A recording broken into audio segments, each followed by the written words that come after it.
শুভ দুপুর বন্ধুরা। আজকে দেখো আমি একটু ভুট্টা পোড়া করব। একটু আগে অনলাইন থেকে ভুট্টা নিয়ে আসলাম। এ দেখো ভুট্টা, এখানে ডাটি রুটি কিছু ছিল না, ওই জন্য স্টিলের একটা রড ঢুকিয়ে ডাঠি বানানো হয়েছে। এবার এই ভুট্টাটাকে আমি পোড়াতে বসিয়েছি। প্রথম পোড়াবো ভুট্টা, বাড়িতে কখনো পোড়াইনি, কিনেই খেতাম। তো চলো ভুট্টাটা আগে পুড়িয়ে কমপ্লিট করে তারপরে তোমাদের দেখাবো খেতেও কেমন লাগছে, আর অ্যাকচুয়ালি পারলাম কিনা ফার্স্ট ট্রাই করলাম।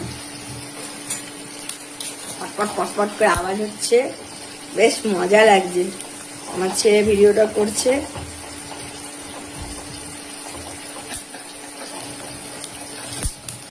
দেখো ভুট্টাটা বেশ আস্তে আস্তে পুড়ে কালো কালো হচ্ছে।